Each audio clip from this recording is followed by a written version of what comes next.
Hello everyone, welcome to atomic English. ये है हमारी डेली वोकैब की क्लास। ये आपको डेली 10 AM पर मिल जाती है। इससे पहले हम मॉर्निंग में एडिटोरियल की क्लास कर चुके हैं, जिसमें आपका रीडिंग और ग्रामर का पोर्शन बहुत अच्छे से कवर हो जाता है। इस क्लास में हम वोकैब को डिटेल में देखते हैं। इसमें एंटोनियम्स, सिनोनियम्स, वर्ड के meanings in Hindi and English with sentence use ये हो जाता है। उसके बाद ईडियम्स, फ्रेजेस, फ्रेजल वर्ब्स और वन वर्ड सब्स्टिट्यूशन हो जाता है। और लास्ट में हम करते हैं वोकैब की, जितनी आज वोकैब पढ़ी है हमने उसकी सबकी प्रैक्टिस कर लेते हैं हम लास्ट में, जिससे सारे वर्ड्स इसी क्लास में आपको याद हो जाते हैं। बहुत इंपॉर्टेंट क्लास है, इसको डेली लिया करें। और एडिटोरियल वाली क्लास भी बहुत इंपॉर्टेंट है, रीडिंग और ग्रामर पोर्शन वहाँ से आप जरूर कवर करें। ओके, चलिए। और इस क्लास का आप फ़ायदा तब ले सकते हैं, PDF यहाँ पर टेलीग्राम पर अवेलेबल रहती है, वहाँ से आप PDF डाउनलोड करें और उसके बाद खुद से प्रैक्टिस लगाया करें क्लास लेने के बाद, तब आप चीज़ों को और अच्छे से याद रख पाएंगे। चलिए, लिंक डिस्क्रिप्शन में अवेलेबल है टेलीग्राम का, वहाँ से डाउनलोड करें PDF। ओके। और अगर अभी आप चैनल पर नए हैं या फिर आपने अभी तक चैनल को सब्सक्राइब नहीं करा है तो चैनल को सब्सक्राइब ज़रूर कर लें। बहुत important content in near future आने वाला है, उसका आपको फ़ायदा मिलेगा। चलिए, आज शुरू करते हैं फिर अब आज की क्लास। और पहला इंपॉर्टेंट वर्ड है इमिग्रेंट्स। ये होता है एक नाउन। इसका मतलब होता है प्रवासी या फिर अप्रवासी। People who move to a foreign country to live permanently. लोग जो दूसरे फॉरेन कंट्री में जाते हैं परमानेंटली रहने के लिए, मूव कर जाते हैं एक देश से दूसरे देश में, उनको बोलते हैं immigrants. Many immigrants move to the US in search of better job opportunities. बहुत सारे इमिग्रेंट्स मूव करते हैं US के लिए, अमेरिका के लिए, इन search of better job opportunities. देखो, US में ज़्यादातर लोग इसीलिए तो जाते हैं क्योंकि वहाँ पर क्या है कि जो जॉब अपॉर्चुनिटीज़ है ना, वो सभी देशों से ज़्यादा US के अंदर हैं। वहाँ पर मेडिकल फैसिलिटी सबसे ज़्यादा अच्छी हैं और एजुकेशन भी वहाँ पर काफ़ी अच्छी है। तो इसलिए लोग वहाँ सर किसी एक देश से दूसरे उसमें US में जाकर माइग्रेट करते हैं। तो इमिग्रेंट्स वही लोग होते हैं जो यहाँ से जाकर दूसरे देश में बस जाते हैं। सेटलर्स बोल देते हैं, माइग्रेंट्स बोल देते हैं और न्यू कमर्स बोल देते हैं। तीन इसके सिनोनिम्स हो जाते हैं। अच्छा, एक तरफ तो भाई माइग्रेंट्स हैं, एक देश से जाकर दूसरे देश में बस रहे हैं, लेकिन दूसरी तरफ नेटिव्स हैं, वहाँ के मूल निवासी हैं, रेजिडेंट हैं, वहाँ के सिटीजन्स हैं। तो तीन इसके एंटोनिम्स हो जाते हैं, नेटिव्स, रेजिडेंट्स और सिटीजन्स। अनप्रेसिडेंटेड ये होता है एक एडजेक्टिव। इसका मतलब होता है अभूतपूर्व, बेमिसाल, एकदम शानदार कोई काम हो रहा है जो पहले कभी नहीं हुआ, उसको बोलते हैं अनप्रेसिडेंटेड। नेवर डन और नोन बिफोर, पहले ना तो हुआ है ऐसा और ना ऐसा जाना गया है, उसको बोलते हैं unprecedented. The government took unprecedented steps to handle the crisis. Government ने करा है अनप्रेसिडेंटेड स्टेप्स लिए हैं, मतलब जो ऐसे स्टेप्स कभी नहीं लिए गए वो स्टेप्स लिए हैं to handle the crisis, crisis को हैंडल करने के लिए। अनपैरेलल्ड है, यूनिक है, एक्स्ट्रा ऑर्डिनरी है। तो तीन इसके सिनोनिम्स हो जाते हैं, अनपैरेलल्ड, यूनिक और एक्स्ट्रा ऑर्डिनरी। अच्छा, एक तरफ तो अनपैरेलल्ड है, यूनिक है कोई बात, एक्स्ट्रा ऑर्डिनरी है, लेकिन दूसरी तरफ कॉमन है, साधारण सी आम बात है। ऑर्डिनरी है, साधारण है, यूजुअल है, सामान्य बात है। तो तीन इसके उल्टे एंटोनिम्स हो जाते हैं, कॉमन, ऑर्डिनरी और यूजुअल। अगला है रिपैट्रिएशन। रिपैट्रिएशन होता है एक नाउन। इसका मतलब होता है स्वदेश वापसी, प्रत्यावर्तन। The act of sending someone back to their own country. किसी देश में से वापस किसी दूसरे उसके देश में भेज देने को बोलते हैं repatriation. The authorities facilitated the repatriation of stranded citizens. Authorities ने क्या फैसिलेट करा है कि रिपैट्रिएशन कर दिया है, सिटीजन्स का दूसरे देश में वापस भेज दिए हैं, रिटर्न कर दिया है, डिपोर्टेशन, डिपोर्ट कर दिया है, और रिस्टोरेशन हो गया है। ठीक है जी। अच्छा, उल्टा एक्साइल, डिस्प्लेसमेंट, बैनिशमेंट, ये तो सेम ही है, इसको छोड़ दो। ये आज PDF में पूरा इस तरीके से बन गया था, इंपॉर्टेंट भी नहीं है इतना, बस आप रिपैट्रिएशन को याद रख लो। अगला है क्रैकडाउन। ये होता है एक नाउन, कड़ी कार्यवाही या फिर कठोर कदम को बोल देते हैं क्रैकडाउन। रोज आ रहा है ये वर्ड, ठीक है, इसको मैं रोज इसमें बता रहा हूँ, अब तो ये रट भी गया होगा। क्रैकडाउन का मतलब होता है सीवर मेजर या फिर ऐसे एक्शन लेना जो रेस्ट्रिक्ट कर देंगे या एलिमिनेट कर देंगे किसी चीज़ को। देखो, किसी चीज़ देश में कोई काम चल रहा होता है, कोई इलीगल एक्टिविटी हो रही है, उसको रोकने के लिए जो कठोर कदम उठाए जाते हैं, जो कड़ी कार्रवाई करी जाती है, उसी को बोलते हैं क्रैकडाउन। द पुलिस ने लॉन्च करा है एक crackdown on illegal activities. Illegal activities पर पुलिस ने करा है एक क्रैकडाउन लॉन्च, मतलब कड़ी कार्रवाई करी है। सिनोनिम देखते हैं, सप्रेशन, क्लैंप डाउन और रेस्ट्रिक्शन। तीन इसके सिनोनिम्स हो जाते हैं। अच्छा, एक तरफ तो भाई कड़ी कार्रवाई हो रही है, एकदम रेस्ट्रिक्शन लगा दिए गए हैं, लेकिन दूसरी तरफ दी जा रही है लीनियंसी, मतलब झुकाव है, छूट दी जा रही है, आराम से रियायत बढ़ती जा रही है, टॉलरेंस हो रही है और एनकरेजमेंट हो रहा है, एनकरेज करा जा रहा है, बढ़ावा दिया जा रहा है चीज़ों को। तो 3 इसके एंटोनियम्स हो जाते हैं, लीनियंसी, टॉलरेंस और एनकरेजमेंट। अगला वर्ड है स्पर्ड। ये होता है एक वर्ब इसका पास्ट टेंस है, पास्ट फॉर्म है इसका, ये स्पर का, स्पर्ड हो जाता है, प्रेरित किया या फिर बढ़ावा दिया, उसको बोलते हैं स्पर्ड। एनकरेज करना या फिर ड्राइव करना किसी एक्शन को, ठीक है, किसी चीज़ को बढ़ाना, उसको बोलते हैं स्पर्ड करना। द न्यू लो स्पर्ड, जो नई लो है उसने स्पर कर दिया, बढ़ा दिया। क्या चीज़ बढ़ा दी उसने भाई? प्रोटेस्ट बढ़ा दिए अक्रॉस द कंट्री, पूरे देश में प्रोटेस्ट बढ़ा दिए। सिनोनियम देखते हैं, मोटिवेटेड, ट्रिगर्ड या फिर प्रोवोक्ड। ट्रिगर और प्रोवोक दोनों ये बहुत इंपॉर्टेंट है, इनको मार्क कर लो। अच्छा, एक तरफ तो भाई ट्रिगर हो रही हैं चीज़ें, बढ़ावा दिया जा रहा है, एनकरेज करा जा रहा है, प्रोवोक करा जा रहा है, लेकिन दूसरी तरफ डिस्करेज कर रहे हैं, उनका मनोबल गिरा रहे हैं, हिंडर कर रहे हैं, उसकी बाधा डाल रहे हैं, उसमें रेस्ट्रेन कर रहे हैं, उनको रोक रहे हैं। तो 3 इसके एंटोनियम्स हो जाते हैं, डिस्करेज, हिंडर्ड और रेस्ट्रेंड। अगला वर्ड है शैकल। ये होता है एक वर्ब भी होता है और एक नाउन भी होता है। बेड़ियां डालना या रोकना उसको बोलते हैं। इसको हथकड़ी वगैरह लगाते हैं ना, किसी को बंधक बनाते हैं, उसको बोलते हैं शैकल, हथकड़ी को। टू रेस्ट्रेन और रेस्ट्रिक्ट्स फ्रीडम, किसी की फ्रीडम आप तभी तो रोकते हो जब आप हथकड़ी बांध दी, आपने उसकी फ्रीडम रोक दी। The prisoners were shackled before being transported. Prisoners थे, जो कैदी थे, उनको क्या कर दिया? शैकल कर दिया, उनको बांध दिया गया, हाथ उनके बांध दिए गए, बिफोर बीइंग ट्रांसपोर्टेड, उनको ट्रांसपोर्ट करने से पहले। ट्रांसपोर्ट करना होता है एक जगह से दूसरी जगह पर भेजना। चेन, चेन होना, चेन से तो बांधते हैं। रेस्ट्रेन करना या फिर बाइंड मतलब बांधना, तो 3 हो गए। अच्छा, एक तरफ तो आप बांध रहे हो, उसकी फ्रीडम छीन रहे हो, लेकिन दूसरी तरफ आप कर रहे हो उसको फ्री, लिबरेट, आज़ाद कर दे रहे हो, रिलीज मतलब छोड़ रहे हो। तो 3 इसके उल्टे एंटोनिम्स हो जाते हैं, फ्री, लिबरेट और रिलीज। फ्लैश पॉइंट, अगला वर्ड है फ्लैश पॉइंट। यह होता है एक नाउन, इसका मतलब होता है संघर्ष बिंदु, टकराव का स्थल, अ क्रिटिकल और explosive situation likely to cause conflict. एक ऐसा पॉइंट है, एक ऐसी सिचुएशन है जो बहुत ज़्यादा एक्सप्लोसिव है, उसके बाद चीज़ें बिगड़ जाएंगी, वहाँ से चीज़ें कन्फ्लिक्ट शुरू हो जाएगी वहाँ से। The border issue became a flash point. जो बॉर्डर इशू है ना, वो क्या बन गया? एक फ्लैश पॉइंट बन गया, एक ऐसा सिचुएशन बन गई है जहाँ से चीज़ें कन्फ्लिक्ट में बदल जाएंगी इन डिप्लोमेटिक टॉक्स। हॉटस्पॉट है, क्राइसिस है या फिर बॉइलिंग पॉइंट है कि भाई यहाँ के बाद तो चीज़ें बिगड़ेंगी, कन्फ्लिक्ट हो जाएगी, दंगे शुरू हो जाएंगे। अच्छा, एक तरफ तो है एक ऐसा पॉइंट जहाँ से दंगे शुरू हो जाएंगे, लेकिन दूसरी तरफ पीस है, शांति है, कोई दिक्कत नहीं है, हार्मनी में है, रेजोल्यूशन है। तो तीनों इसके एंटोनिम्स हो गए। आगे अगला वर्ड है एम्बार्किंग। यह होता है एक वर्ब, इसका मतलब होता है यात्रा शुरू करना या आरंभ करना, किसी चीज़ को शुरू करने को बोलते हैं एम्बार्किंग, ठीक है जी। टू बिगिन आ जर्नी और आ न्यू एक्टिविटी, एक नई जर्नी या फिर एक नई एक्टिविटी को शुरू करने को बोलते हैं embarking. She is embarking on a new career in medicine. वो क्या कर रही है? एम्बार्किंग मतलब शुरुआत कर रही है एक नए करियर की इन मेडिसिन, मेडिसिन मतलब दवाइयों के क्षेत्र में वो एक नए करियर की शुरुआत कर रही है, एम्बार्क कर रही है। कमेंसिंग, कमेंस करना, शुरू करना। अंडरटेकिंग और इनिशिएटिंग, इनिशिएट करना, शुरुआत करना, तो तीनों का वही मीनिंग है। तो 3 हो गए इसके सिनोनिम, कमेंसिंग, अंडरटेकिंग और इनिशिएटिंग। अच्छा, एक तरफ तो भाई शुरुआत हो रही है, बिगिनिंग हो रही है, इनिशिएट हो रही है चीज़ें, लेकिन दूसरी तरफ कंक्लूडिंग है, खत्म हो रहा है, एंडिंग है, फिनिशिंग है, तो मतलब अंत है, लास्ट में चल रही है चीज़ें, तो उनको बोलते हैं कंक्लूडिंग, एंडिंग और फिनिशिंग। तो तीनों इसके एंटोनिम्स हो जाते हैं। आगे अगला है पेरिलस। ये होता है एक एडजेक्टिव, इसका मतलब होता है खतरनाक या फिर जोखिम भरा, फुल ऑफ डेंजर और रिस्क। कोई चीज़ जोखिम से भरी है, खतरे से भरी है, खतरनाक है, उसी को बोलेंगे क्या? पेरिलस। ये एक एडजेक्टिव है। देखो, ये बना है पेरिल, पेरिल एक वर्ड होता है, पेरिल का मतलब होता है रिस्क या फिर डेंजर, तो पेरिल खतरे को बोलते हैं, उसी का एडजेक्टिव है ये। The climbers faced a perilous journey.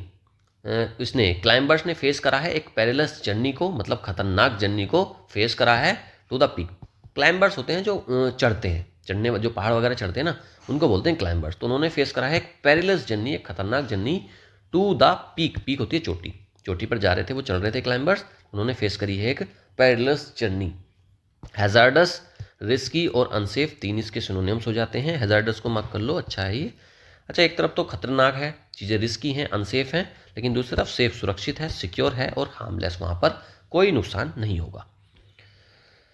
Distress, distress होता है एक नाउन भी और एक वर्ब भी। संकट को बोलते हैं, पीड़ा या परेशानी को बोल देते हैं डिस्ट्रेस में होना। एक्सट्रीम सोरो, काफ़ी ज़्यादा दुख है, सफरिंग है और पेन है, तो इनको बोलते हैं डिस्ट्रेस। द इकोनॉमिक क्राइसिस, जो इकोनॉमिक क्राइसिस है, हैज़ कोज, उसने कोज करा है क्या, डिस्ट्रेस, मतलब काफ़ी ज़्यादा परेशानी बढ़ा दी है अमंग द वर्कर्स के बीच। एगोनी होना, सफरिंग होना और हार्डशिप होना। एगोनी को मार्क करो और हार्डशिप को भी मार्क करो, ठीक है। तो 3 हो गए, एगोनी, सफरिंग और हार्डशिप इसके सिनोनिम्स। एक तरफ तो भाई परेशानी है, काफ़ी ज़्यादा पीड़ा है, संकट है, लेकिन दूसरी तरफ कंफर्ट है, एकदम आराम है, रिलीफ है, हैप्पीनेस है। तो 3 इसके एंटोनिम्स हो जाते हैं, कंफर्ट, रिलीफ और हैप्पीनेस। चलिए अब करते हैं हम ईडियम और फ्रेजेस। और पहला ईडियम है अ मैन ऑफ स्ट्रो। देखो ईडियम और फ्रेजेस की ना एक मैंने अलग से 200 मोस्ट इंपॉर्टेंट की वो चलाई हुई है, तो उसमें ना मैंने वन वर्ड सब्स्टिट्यूशन को तो 200 इंपॉर्टेंट जो रिपीटेड होते हैं वो कर लिए हैं। आपको हर एग्जाम में उसमें से 2-3 वन वर्ड सब्स्टिट्यूशन जरूर देखने को मिलते हैं, तो जाकर प्लेलिस्ट में चेक करें और उस वाली वीडियो को जरूर देख लें। वो बहुत मोस्ट इंपॉर्टेंट है, वो हर एग्जाम में रिपीट होते हैं, मात्र 200 हैं, 1-1.5-2 घंटे में आप उनको कवर कर लेंगे। तो वो वहाँ से जाकर देखें और तरीके से उनको समझाया मैंने वहाँ पे। इडियम्स और फ्रेजेस का भी मैंने 200 मोस्ट रिपीटेड की एक सीरीज चलाई है, जिसका पार्ट 1 कंप्लीट हो गया है। उसमें 100 इडियम्स और फ्रेजेस हैं, उनको आप देखें, और पार्ट 2 उसका बहुत जल्दी आने वाला है, शायद इस संडे को आ जाएगा, तो वहाँ से कवर करें। बहुत अच्छे से उसको समझाया है और बहुत इंपॉर्टेंट है, उसमें से आपको 2-3 इडियम और फ्रेजेस भी जरूर देखने को मिलेंगे। चलिए पहला देखते हैं, अ मैन ऑफ स्ट्रो, कमज़ोर व्यक्ति, किसी बिना किसी शक्ति या प्रभाव वाला व्यक्ति। अ वीक और insignificant person. A man of straw, अच्छा कोई ऐसा व्यक्ति है जो स्ट्रो से कोई व्यक्ति है वो जूस पी रहा है, और लेकिन वो जूस कैसे पी रहा है, स्ट्रो से पी रहा है, पाइप से जूस पी रहा है।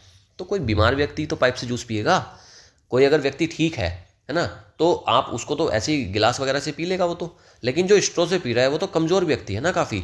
तो वही इसको इस तरीके से याद रख लो, अ मैन ऑफ स्ट्रो मतलब कमज़ोर व्यक्ति है, स्ट्रो से जूस पी रहा है तो वो कमज़ोर व्यक्ति है। ही टॉक्स बिग, वह काफ़ी बड़ी बातें करता है, बट इन रियलिटी, लेकिन हकीकत में, he is just a man of straw, लेकिन हकीकत में वो केवल एक कमज़ोर व्यक्ति है। एट स्नेल्स पेस, देखो स्नेल होता है एक तरह का एक इंसेक्ट बोल सकते हो आप, वो होता है, और वो क्या करता है, बहुत स्लो चलता है, उससे स्लो दुनिया में कोई नहीं चलता, ठीक है, बहुत ज़्यादा स्लो चलता है, तो उसी को बोलते हैं एट स्नेल्स पेस। पेस होती है स्पीड, अगर आप स्नेल की पेस से चल रहे हो तो फिर आप बहुत धीमी गति से चल रहे हो। Very slowly, the traffic was moving at a snail's pace due to the rain. Traffic कैसे मूव कर रहा था, स्नेल्स पेस मतलब बहुत धीमे चल रहा था, ड्यू टू द रेन, होती है ना रेन, जब हो जाती है, रेनिंग हो जाती है, वर्षा हो जाती है, तो फिर ट्रैफिक कैसे चलता है, बहुत धीरे धीरे चलता है ना। बाइक वगैरह को, सवारियों को, जितनी भी व्हीकल्स होते हैं, इनको क्या रहता है, खतरा रहता है कि ये फिसल ना जाए, तो इसलिए फिर ट्रैफिक क्या कर रहा था, बहुत धीरे स्नेल्स पेस पर मूव कर रहा था। आगे, एट लोगर हेड्स, गंभीर विवाद में या फिर झगड़े में होना, एक ऐसी इन स्ट्रॉन्ग डिसएग्रीमेंट और कन्फ्लिक्ट, कोई एक ऐसी सिचुएशन है तो उसको बोलते हैं, जो झगड़े वाली सिचुएशन होती है उसको बोलते हैं एट लोगर हेड्स। इसको स्ट्रिक से याद करो, लोग और हेड, मतलब लोग आपके हेड मतलब सर पर चढ़े हुए हैं, तो लोग आपके सर पर कब आकर चढ़ जाते हैं, जब आपकी झगड़ा होता है या फिर कोई विवाद होता है, तभी आपके ऊपर आकर वो चढ़ते हैं। Okay, the 2 politicians have been at loggerheads for years, जो 2 पॉलिटिशियंस है ना, have been at loggerheads, वो झगड़े की स्थिति में थे फॉर ईयर्स, सालों तक, ठीक है। तो लोगर हेड्स, लोग आपके सर पर चढ़ गए हैं, मतलब झगड़ा करने आ गए हैं आपसे, तो इस तरीके से इसको याद रख लो। आगे, ऑल एट सी, भ्रमित या फिर अनिश्चित, कंप्लीटली कंफ्यूज्ड। अच्छा आप देखो, समुद्र क्या होता है, बहुत बड़ा होता है समुद्र, आप समुद्र में है, all at sea, you are all at sea, मतलब आप समुद्र में फंस गए हो, तो अब आप कैसे हो गए हो, कंफ्यूज हो गए हो, यू आर ऑल एट सी, आप कंफ्यूज हो, आपको समझ में नहीं आ रहा, क्योंकि समुद्र तो बहुत बड़ा होता है ना, वहाँ पर तो डायरेक्शन भी पता नहीं चलता कि कौन सी डायरेक्शन किधर है, तो फिर आप हो जाते हो कंफ्यूज्ड और बीच में फंस गए हो, ऑल एट सी मतलब आप कंफ्यूज्ड हो। I was all at sea during the difficult math lecture, I was all at sea मतलब मैं कंफ्यूज्ड था, during the difficult math lecture, math का एक डिफिकल्ट लेक्चर था, उसमें मैं क्या था, ऑल एट सी मतलब मैं भ्रमित था, कंफ्यूज था, अचंभित था। चलिए अब देखते हैं phrasal verbs. Cut down, cut down होता है कम करना या फिर घटाना। रिड्यूस इन अमाउंट और साइज, किसी चीज़ का अमाउंट घटा देना या साइज घटा देना, उसी को बोलते हैं कट आउट करना। Okay, he is trying to cut down on sugar to stay fit, वह क्या ट्राई कर रहा है, कट डाउन करने का मतलब कम करने का, रिड्यूस करने का शुगर इनटेक को, टू स्टे फिट, फिट रहने के लिए वह शुगर को कम करने का, कट डाउन करने का सोच रहा है, ट्राई कर रहा है। केव इन, केव इन का मतलब होता है हार मान लेना या फिर झुक जाना। टू सरेंडर और गिव अप, गिव अप करने को, सरेंडर करने को, हार जाने को बोलते हैं cave in. The opposition finally caved in to public pressure, जो अपोजिशन है वो फाइनली केव इन मतलब झुक गई है, हार मान ली है उसने, अपोजिशन ने, to public pressure, public pressure में। आगे तो ये जो फ्रेजल वर्ब्स होते हैं ना, इनके कोई ट्रिक तो होती नहीं है, इनको आप ऐसे ही याद कर लेना, वही रटने वाली एक टेक्निक इसमें काम आती है, उसके अलावा कुछ काम नहीं आता। कम इन हैंडी, जैसे जैसे ये बार बार आती है ना तो तब फिर आपको रटती हैं ये चीज़ें, बाकी और कोई इसमें ट्रिक नहीं लगा सकते। हिंदी मीनिंग कम आना, सॉरी काम आना या फिर उपयोगी होना। कम इन हैंडी, कोई चीज़ कम इन हैंडी है तो मतलब वो काफ़ी ज़्यादा यूजफुल है। दिस पॉकेट नाइफ, इस पॉकेट का जो ये जो पॉकेट नाइफ है ना, दिस पॉकेट नाइफ, यह pocket knife will come in handy, ये काफ़ी ज़्यादा काम आएगा ड्यूरिंग आवर ट्रिप, हमारी ट्रिप में। अगला है कम ट्रू, कम ट्रू तो सबको पता होगा, सच हो जाना या पूरा हो जाना। टू बिकम आ रियलिटी, एक कोई चीज़ कम ट्रू हो गई मतलब वो रियलिटी बन गई, सच हकीकत साबित हो गई। His dream of becoming an actor, उसका जो ड्रीम था एक्टर बनने का, फाइनली केम ट्रू, केम हो गया इसकी सेकेंड फॉर्म, तो केम ट्रू मतलब वो सच हो गया है, पूरा हो गया है, रियलिटी बन गया है। आगे अब देखते हैं वन वर्ड सब्सटीट्यूशन। एस्थेटिक्स, पहला है एस्थेटिक्स, ये होता है एक नाउन, सौंदर्य शास्त्र या फिर सुंदरता की भावना। देखो एस्थेटिक्स क्या होता है कि आप एप्रिसिएशन कर रहे हो या फिर स्टडी ऑफ ब्यूटी को भी बोल देते हैं aesthetics, appreciation of beauty. The aesthetics of this painting are remarkable, इस पेंटिंग के जो एस्थेटिक्स है ना, इसकी जो सुंदरता का वो है, सुंदरता की जो भावना है, भावना नहीं मतलब एक तरीके से इसको एप्रिसिएशन ही कर रहा है ना, तो एप्रिसिएशन को ही बोलते हैं एस्थेटिक्स। तो एस्थेटिक्स ऑफ दिस पेंटिंग, इस पेंटिंग की जो एस्थेटिक्स है ना, आर रिमार्केबल, वो कैसी है, रिमार्केबल है। आगे है एंटीसेप्टिक, नाउन और एडजेक्टिव होता है ये, इसका मतलब होता है रोगाणुरोधक या फिर जीवाणुनाशक। A substance that prevents infection, जो इन्फेक्शन बचाती है कोई चीज़ उसको एंटीसेप्टिक बोलते हैं। देखो सेप्टिक, सेप्टिक होती है एक मतलब जैसे कोई आपको चोट लगी है उसमें इन्फेक्शन हो जाता है, उसको बोल देते हैं कि भाई सेप्टिक बन गई है ये। तो कोई चीज़ अगर एंटीसेप्टिक है तो वो सेप्टिक बनने से रोक रही है, मतलब इन्फेक्शन होने से रोक रही है। तो एंटीसेप्टिक वही हो गया, एक ऐसी चीज़, एक ऐसा substance that prevents infection. Apply antiseptic on the wound, wound होता है घाव, घाव पर एंटीसेप्टिक लगाओ टू प्रिवेंट इन्फेक्शन, इन्फेक्शन से बचने के लिए। अगला है एफेबल, एफेबल होता है एक एडजेक्टिव, इसका मतलब होता है मिलनसार या फिर सौम्य। इसका हिंदी इस इंग्लिश में मीनिंग देखो, फ्रेंडली होना या फिर इजी टू टॉक टू, कोई एक ऐसा व्यक्ति है जिससे आप आसानी से बात कर सकते हो, बहुत ज़्यादा फ्रेंडली है, उसको बोलते हैं affable. He is an affable person, वो क्या है, एक अफेबल पर्सन है। Who gets along with everyone, एक ऐसा व्यक्ति है, फ्रेंडली पर्सन है, अफेबल मतलब फ्रेंडली पर्सन है। Who gets along with everyone, जो सभी के साथ में घुल मिल जाता है। आर्सोनिस्ट, आर्सोनिस्ट क्या होता है, एक नाउन होता है, आग लगाने वाले को बोलते हैं आर्सोनिस्ट या फिर आगजनी करने वाला। ठीक है जी, कोई एक ऐसा व्यक्ति होता है जो आग लगा देता है। A person who sets fire to property intentionally, और ये वो वाली आग लगाने वाला नहीं है कि किसी दो लोगों के बीच में आग लगा दी, लड़ाई करवा दी, वो नहीं, लिटरली आग लगाने वाले पर्सन को बोलते हैं arsonist. Okay, the person who sets fire to property intentionally, मर्जी से, मंशा के साथ आग लगाएगा प्रॉपर्टी को, चीज़ों को। The police arrested an arsonist, police ने क्या करा है, आर्सोनिस्ट को अरेस्ट कर लिया है। For burning down the building, वो बिल्डिंग को जलाने के जला दी थी उसने, उस वाले व्यक्ति को, आर्सनिस्ट को कैद कर लिया है पुलिस ने।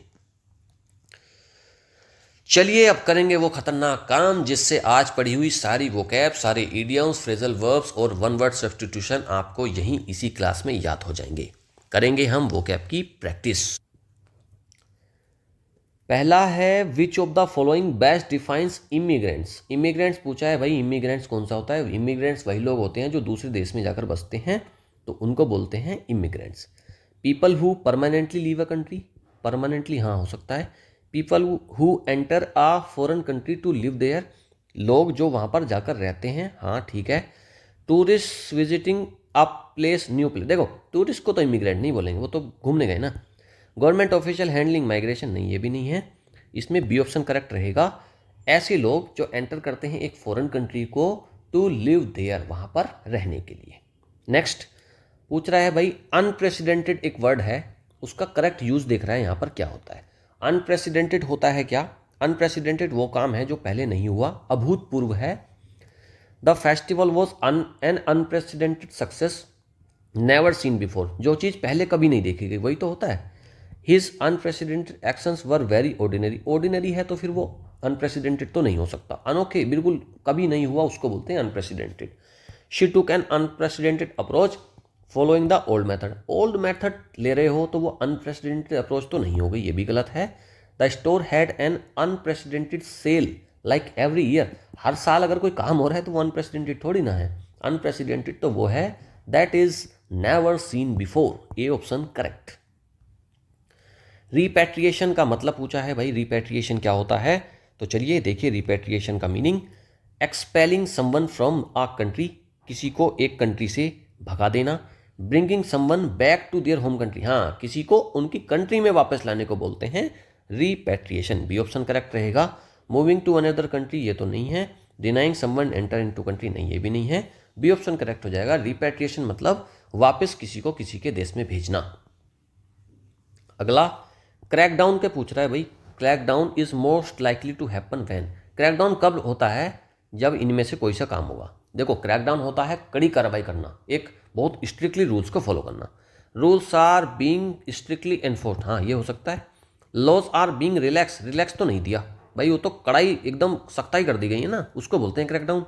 A country welcomes more tourist, एक कंट्री बहुत और ज़्यादा टूरिस्ट को, नहीं ये भी नहीं है, टूरिस्ट की तो कोई बात नहीं, इसमें रूल्स की बात होगी ना।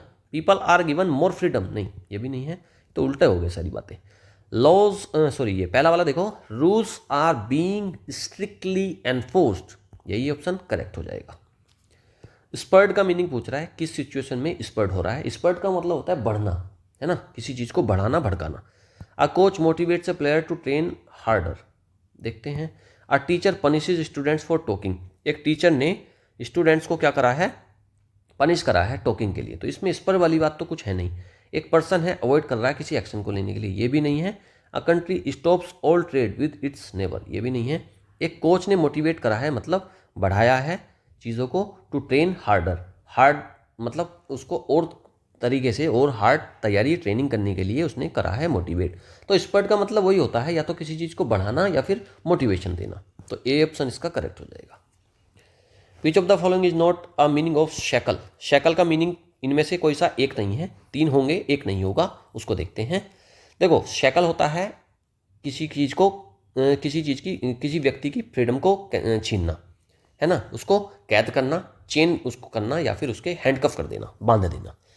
टू रेस्ट्रेन समवन मूवमेंट, हाँ ठीक है ये तो होगा, किसी का मूवमेंट आप रोक रहे हो, रेस्ट्रेन कर रहे हो, रेस्ट्रेन मतलब रोकना, तो ये तो होगा। टू फ्री समवन, फ्री नहीं, ये नहीं होगा, ये नहीं होगा, यही ऑप्शन हमारा करेक्ट हो जाएगा। रेस्ट्रिक्ट कर रहे हो आप किसी को, किसी की फ्रीडम को, ये भी हो जाएगा। और the ties, to tie someone with chains, किसी को चेन से आप बांध रहे हो, तो ये तीनों बातें का मतलब तो ये साइकिल होता है। किसी को फ्री करने का मतलब नहीं होता है, इसमें उल्टा ही पूछा है, तो बी ऑप्शन करेक्ट हो जाएगा। आगे एक फ्लैश पॉइंट है इन इंटरनेशनल रिलेशन, उसका क्या मतलब होता है? फ्लैश पॉइंट वो सिचुएशन होती है जहाँ से इसके बाद चीज़ें बिगड़ सकती हैं। A place where peace treaties are sign, peace treaty को साइन करने को नहीं फ्लैश पॉइंट बोलते। A location famous for historical monuments, नहीं ये भी नहीं है। A celebration of cultural unity, celebration तो है नहीं, एक ऐसी सिचुएशन है where conflict is likely to break out, conflict breakout हो सकती है, वहाँ से कोई एक दंगा या फिर कोई फसाद की शुरुआत हो सकती है, बी ऑप्शन करेक्ट हो जाएगा। एम्बार्किंग का मतलब क्या होता है? एक नई जर्नी। एम्बार्किंग का मतलब होता है शुरू करना किसी चीज़ को, है ना, एम्बार्किंग मतलब शुरू करना। एंडिंग करना समथिंग परमानेंटली नहीं, एंड करना नहीं है। अवॉइड कर रहे हो आप, नहीं कर रहे हो। रिटर्न कर रहे हो, नहीं कर रहे हो। स्टार्टिंग समथिंग न्यू, कोई एक नई चीज़ को शुरू करने को बोलते हैं एम्बार्किंग, बी ऑप्शन करेक्ट। अगला है पेरिलस, पेरिलस का यूज़ पूछ रहा है इन सेंटेंस में कौन सा है। पेरिलस मैं पहले ही बता दूं, कोई एक खतरनाक चीज़ होती है उसको बोलते हैं perilous. The soldiers went on a perilous mission deep into enemy territory. Perilous mission पर गए हैं, खतरनाक मिशन है, और एनिमी की टेरिटरी में गए हैं। हाँ, ये तो हो जाएगा भाई। भाई दूसरे की आप टेरिटरी में, एनिमी टेरिटरी में जा रहे हो तो ये पेरिलस मिशन ही तो है, खतरनाक मिशन ही तो है। ये ऑप्शन करेक्ट हो जाएगा। बाकी के देख लेते हैं, अगर कोई इससे अच्छा ऑप्शन मिलेगा तो उसको क्लिक कर लेंगे। The perilous task was so easy. Easy था क्या? जब भाई पेरिलस ही क्यों है अगर वो ईजी है तो? ईजी काम थोड़ी ना पेरिलस होता है। His decision was perilous because it made him rich. कोई एक ऐसा डिसीजन था जिसने उसको रिच बना दिया, तो ये पेरिलस नहीं होगा भाई। The teacher gave a perilous assignment. खतरनाक असाइनमेंट? टीचर खतरनाक असाइनमेंट देता है क्या? नहीं, ये ऑप्शन करेक्ट रहेगा। Soldier went on a perilous mission deep into the enemy territory. अगला, which of the following situations can cause distress. Distress क्या होता है भाई? दुख, पीड़ा को बोलते हैं, परेशानी को बोलते हैं डिस्ट्रेस। इनमें से कौन सी सिचुएशन डिस्ट्रेस क्रिएट करेगी? विनिंग ए लॉटरी। आपने लॉटरी जीत ली, आपको बहुत सारे पैसे मिल गए बिना बात के, ठीक है, तो उससे डिस्ट्रेस बढ़ जाएगा आपका, तो और अच्छी बात हो जाएगी ना आपके लिए। Lodging a job unexpectedly. हाँ, इससे बढ़ सकता है। एक नई हॉबी आपको फाइंड हो गई है, आपको एक नई हॉबी मिल गई है, वो भी, उससे भी डिस्ट्रेस नहीं बढ़ेगा, उससे तो आपकी खुशी बढ़ेगी। विजिटिंग अ ब्यूटीफुल बीच। आप एक ब्यूटीफुल बीच को विजिट कर रहे हो, घूमने गए हो, तो उससे आप डिस्ट्रेस कैसे हो जाओगे? Lodging a job unexpectedly. आपने एक जॉब अचानक से खो दी, आपकी नौकरी चली गई, तो वो तो आपके लिए डिस्ट्रेस है ना, पैसा नहीं रहेगा, आप मिजरेबल लाइफ जियोगे फिर। तो बी ऑप्शन इसका करेक्ट हो गया। वल्नरेबल हो जाओगे अगर आपकी जॉब चली जाए तो वही है distress, vulnerable. A man of straw का मतलब पूछा है कि भाई अ मैन ऑफ स्ट्रो का मतलब क्या होता है? मैंने बताया था, कोई व्यक्ति अगर जूस को स्ट्रो से पी रहा है तो इसका मतलब क्या हो गया? वो क्या है? बीमार व्यक्ति है, कमज़ोर व्यक्ति है। तो अ मैन ऑफ स्ट्रो मतलब एक वीक व्यक्ति। अ वीक और पावरलेस पर्सन, हाँ यही हो जाएगा। एक वेरी वेल्दी इंडिविजुअल को नहीं बोलते हैं, इंटेलिजेंट को नहीं बोलते हैं, stand firm and their believe, ये भी नहीं है। ये ऑप्शन करेक्ट हो जाएगा। अ पर्सन, अ वीक और powerless person. At snail space, मैंने बताया पेस होती है स्पीड, स्नेल होता है एक तरीका का ऑर्गेनिज्म होता है, तो वो क्या करता है? बहुत धीरे चलता है, उससे धीरे दुनिया में कोई नहीं चलता है, तो वही हो गया एट स्नेल स्पेस, मतलब आप बहुत ज़्यादा धीरे। रनिंग वेरी फास्ट, काट दो इसको। मूविंग वेरी स्लोली, हाँ ये हो सकता है। मेकिंग डिसीजन, क्विक डिसीजन नहीं, ये भी गलत है। एक्टिंग विदाउट थिंकिंग, नहीं, ये ऑप्शन करेक्ट हो जाएगा। मूविंग वेरी स्लोली, उसको बोलते हैं at snail space. If two leaders are at loggerheads they are. देखो लोगर हेड, मैंने बताया था लोग और हेड। लोग आपके सर पर चढ़ गए हैं, मतलब आपको मारने के लिए आ गए हैं, तो वो क्या है? दुश्मनी में है। बेस्ट फ्रेंड तो आपके लोग सर पर चढ़ेंगे नहीं। इन स्ट्रॉन्ग डिसएग्रीमेंट हो सकता है। वर्किंग टुगेदर पीसफुली, ये भी गलत है। इग्नोरिंग ईच अदर कंप्लीटली, ये भी गलत है। बी ऑप्शन करेक्ट हो जाएगा। आप स्ट्रॉन्ग डिसएग्रीमेंट में हो, आप सहमत नहीं हो एक दूसरे से, मतलब आप दुश्मनी में हो। If someone is all at sea what are they feeling. देखो कोई अगर ऑल एट सी है, वो पूरा समुद्र में फंस गया, ठीक है, तो इसका मतलब अब वो कंफ्यूज है, काफ़ी ज़्यादा परेशान है, वो उसको समझ में नहीं आ रहा है कि क्या करना है। सी काफ़ी बड़ा होता है ना समुद्र, उसके बीच में आपके फंस गए हो, आपको पता भी नहीं है कि आपको क्या करना है, किधर की डायरेक्शन में आपको जाना है वापस अपने घर जाने के लिए। एक्सट्रीमली हैप्पी आप हो नहीं, मोटिवेट भी नहीं हो, इंस्पायर भी नहीं हो, कॉन्फिडेंट भी नहीं हो, आप तो समुद्र में फंसे हो, इसलिए आप कंफ्यूज हो और लॉस्ट हो। B option correct. Cut down का मतलब पूछ रहा है भाई, कट डाउन का क्या मतलब होता है? कट डाउन का मतलब होता है कम करना, किसी चीज़ का इंटेक कम करना, या उसको बोलते हैं कट डाउन करना। कट डाउन ऑन शुगर, मतलब आप शुगर का जो इंटेक है वो कम करोगे। ईट मोर शुगर, ज़्यादा खाओगे नहीं। बाय मोर स्वीट, और ज़्यादा स्वीट्स खरीदोगे नहीं। अवॉइड ऑल लिक्विड, सारे लिक्विड को अवॉइड कर दोगे, कोई मतलब नहीं है। बी ऑप्शन देखो, रिड्यूस शुगर इंटेक, आप शुगर का इंटेक कम कर दोगे, यही है कट डाउन का मतलब। बी ऑप्शन मतलब रिड्यूस करना, कट डाउन करना। आगे, केव इन। केव इन का मतलब क्या है? चेक करो। केव इन का मतलब होता है, देखो केव इन का मतलब वही था ना, सरेंडर करना। सरेंडर कर दे रहे हो तो उसी को तो केव इन बोल देंगे। To stand firm on your decision, नहीं। बिल्ड आ स्ट्रॉन्ग आर्ग्यूमेंट, ये भी नहीं है। अवॉइड कर रहे हो डिस्कशन को, ये भी नहीं है। सरेंडर कर दे रहे हो आप, गिव इन मतलब आप हार मान ले रहे हो। बी ऑप्शन करेक्ट हो जाएगा। केव इन मतलब गिव इन या सरेंडर करना। कम in handy, come in handy का मतलब होता है कोई चीज़ आपके काम आ रही है, यूजफुल है कोई चीज़, तो उसी को बोलते हैं come in handy. When it becomes useless, useless तो है नहीं। When it proves useful in a situation, हाँ ये हो जाएगा। When it is not needed, जरूरत वाली बात तो खत्म कर दो। When it causes a problem, जब ये एक प्रॉब्लम क्रिएट नहीं, कोई एक ऐसी चीज़ है, it proves useful in a situation, एक सिचुएशन में कोई चीज़ यूजफुल साबित हो गई, तो ये हो गया क्या? Come in handy. C option correct. अगला है कम ट्रू। कोई चीज़ कम ट्रू मतलब रियलिटी में बदल गई या फिर सही साबित हो गई, उसी को बोलते हैं कम ट्रू करना। Her dream finally came true, उसका जो ड्रीम थे वो फाइनली केम ट्रू, मतलब सही साबित हो गए, सच साबित हो गए, रियलिटी बन गए। हर ड्रीम टर्न इनटू ए नाइटमेयर, नाइटमेयर तो नहीं बना, नाइटमेयर तो बहुत गलत बात होती है ना, ये तो परेशानी की बात होती है। हर विश बिकेम अ रियलिटी, हाँ ये हो सकता है। She forgot about her dream, नहीं भूल थोड़ी ना गई है। She lost her dream job, ये भी छोड़ दो, बी ऑप्शन देख लो। हर विश बिकेम अ रियलिटी, उसके जो ड्रीम्स हैं, उसकी जो विश है वो क्या बन गई है, रियलिटी, उसी को बोलते हैं कम ट्रू। आगे अगला है एस्थेटिक्स। एस्थेटिक्स वही है, ब्यूटी से रिलेटेड होता है ना, study of beauty and art, हाँ यही हो जाएगा, ये ऑप्शन करेक्ट हो जाएगा। हिस्ट्री को नहीं बोलते, ह्यूमन बिहेवियर को नहीं बोलते, स्टडी ऑफ ज्योग्राफी को भी नहीं बोलते, ये ऑप्शन करेक्ट रहेगा। एस्थेटिक्स का मतलब है study of beauty and art. Next देखते हैं, N antiseptic is use for. Antiseptic तो बताया ना, जो इन्फेक्शन को रोकने के लिए यूज करते हैं, उसी को तो एंटीसेप्टिक बोलते हैं। कोई ऐसी चीज़ है जो सेप्टिक ना बने, उस चीज़ को रोकने की काम आती है, तो वही होती है एंटीसेप्टिक। इंक्रीज करेगी बैक्टीरियल ग्रोथ को, नहीं कम कर देगी। Killing harmful germs and preventing infection, यही हो जाएगा, बी ऑप्शन करेक्ट है। हीलिंग ब्रोकन बोन्स को नहीं करती है, और रिलीव स्ट्रेस को या एंग्जाइटी को भी ठीक नहीं करती है एंटीसेप्टिक। एंटीसेप्टिक होती है क्या, प्रिवेंट करती है इन्फेक्शन को। आगे अफेबल, अफेबल कौन होता है भाई, कोई ऐसा व्यक्ति है जो काफ़ी फ्रेंडली है और उससे आप बात कर सकते हो, उसी को बोलते हैं अफेबल। रूड और एरोगेंट नहीं होता, क्वाइट भी नहीं होता है, रिजर्व भी नहीं होता है। रिजर्व वो व्यक्ति होता है जो किसी से बात करना नहीं चाहता है, उसको बोलते हैं रिजर्व व्यक्ति है।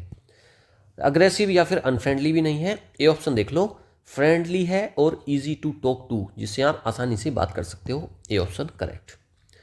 अगला है आर्सोनिस्ट। आर्सोनिस्ट कौन होता है भाई, आर्सोनिस्ट मैंने बताया वो होता है जो आगजनी करता है, जो आग लगाता है, लोगों के बीच में नहीं, किसी प्रॉपर्टी को, किसी सामान को, किसी चीज़ को आग लगाता है, बिल्डिंग को आग लगाता है। Fight fire to save people, नहीं। Start fires deliberately to destroy property, यही होगा। एक ऐसा व्यक्ति है जो डिलिबरेटली प्रॉपर्टी को डिस्ट्रॉय करने के लिए आग लगा देता है, उसी को बोलते हैं आर्सोनिस्ट। स्टडी करता है मूवमेंट ऑफ प्लैनेट, नहीं है। हेल्प करता है डिजास्टर रिलीफ, ये भी गलत है। आगे चलिए, तो कंप्लीट ही हो गया। तो ये कर ली है हमने वोकैब की आज की सारी प्रैक्टिस, और मुझे उम्मीद है आपको इस प्रैक्टिस के बाद सारी जितनी आज हमने वोकैब पढ़ी है, जितने एंटोनियम सिनोनिम्स पढ़े हैं, वन वर्ड सब्स्टिट्यूशन पढ़े हैं, इडियम्स और फ्रेजल वर्ब्स पढ़े हैं, ये सारे आपको प्रैक्टिस के बाद ज़रूर याद हो गए होंगे। ओके, अब आप खुद से एक बार PDF से प्रैक्टिस कर लेना, तो फिर आपको सब कुछ क्लियर हो जाएगा। ऑलराइट, दोनों क्लासेस आप डेली देखते रहिए, और कुछ ही महीने में आपको एक आपकी जो इंग्लिश है वो एक अलग ही लेवल पर चली जाएगी, क्योंकि एडिटोरियल वाली क्लास से हम कंप्लीट कर लेते हैं रीडिंग और ग्रामर के पोर्शन, और यहाँ पर हो जाता है वोकैब का पोर्शन कंप्लीट। तो ये इस तरीके से आपकी एक कंप्लीट इंग्लिश की डेली प्रैक्टिस हो जाती है। ऑलराइट, चलिए, वीडियो अगर अच्छी लग रही है, कंटेंट अगर अच्छा लग रहा है, तो लाइक, शेयर एंड कमेंट, और जाने से पहले चैनल को सब्सक्राइब कर लें, बहुत important content in near future आने वाला है। ओके, चलिए, thank you, have a nice day, good bye.